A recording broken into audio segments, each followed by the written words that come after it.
At 3:07 a.m., my phone exploded with a call that would change my life forever. I fumbled for my glasses with shaking hands and squinted at the screen. Unknown caller. I almost let it ring out. Almost. Something in my chest tightened before I even answered. "Grandpa," my granddaughter whispered. I hadn't heard her voice in months.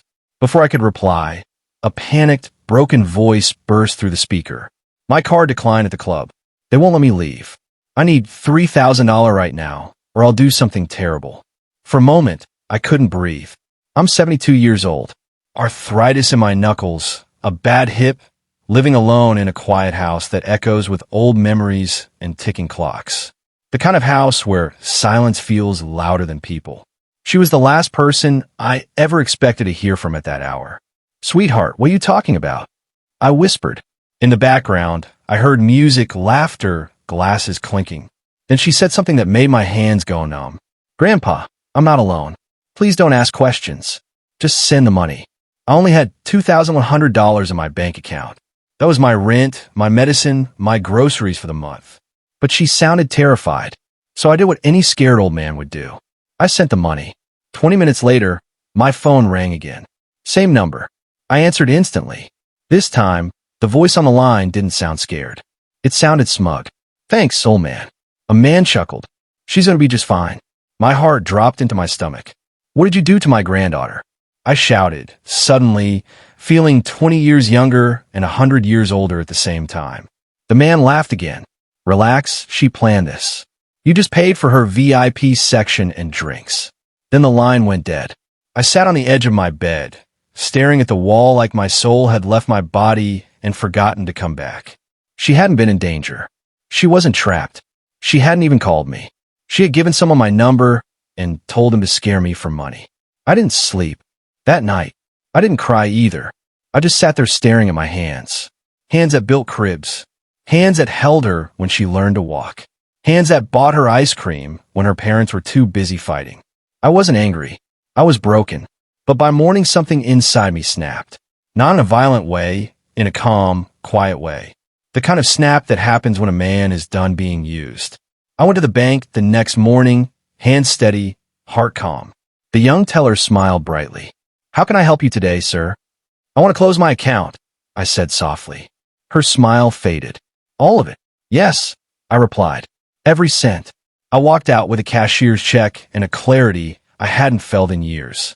That evening, I made a call of my own to someone my family didn't even know I still talked to, my old friend Walter. We served together decades ago. He started a small private investigation firm after retiring from the force. He owed me a favor. He answered on the second ring. "Took you long enough," he said. "I need you to find someone." I replied, "And I need you to do it quietly." 3 days later, Walter called me back. "You're not going to like this," he said. "I already don't," I answered. He told me the truth, not just about the club, but about the debts, the gambling, the fake friends, the credit cards maxed out in other people's names. She hadn't called out of fear. She had called out of desperation. And she had planned to use me as her last ATM. I sat there staring at an old photo of her on my bookshelf. For years old, missing 2 front teeth, arms wrapped around my neck. "Best grandpa ever," it said in pink crayon. That hurt more than anything. A week later, I did something my family never thought I was capable of. I invited everyone to dinner. My son, my daughter-in-law, and her. She walked in smiling, acting like nothing had happened. "Hug me. Knew you'd help me," she whispered in my ear. I pulled my chair back slowly and stood up. My voice didn't shake. My hands didn't tremble. I placed an envelope on the table. "This," I said quietly, "is the last money you will ever receive from me." Her smile froze. My son looked confused. My daughter-in-law looked nervous. Inside the envelope was a copy of the bank receipt, a printed screenshot of the message, and one more document Walter had prepared. A list of everything, the debts, the scams, the lies. She went pale. "Grandpa, I can explain." "I know," I said. "That's why I'm done." The room was silent. So silent, I could hear the clock ticking again. But I wasn't finished. I leaned forward and spoke calmly.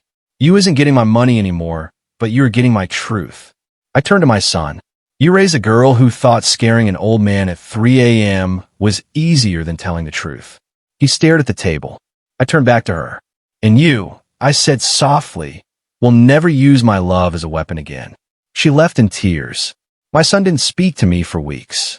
The house got quiet again, but this time it felt peaceful, not empty.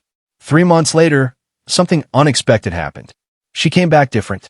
No makeup, no fake smile, no phone in her hand. She stood at my door and whispered, "I just came to say I'm sorry." I didn't answer right away. I looked at her. Really? Looked at her. She looked smaller than I remembered. Not scary, not powerful, just human. I stepped aside and let her in. Not because she deserved it, but because I deserved peace. Today my phone still sits on my nightstand.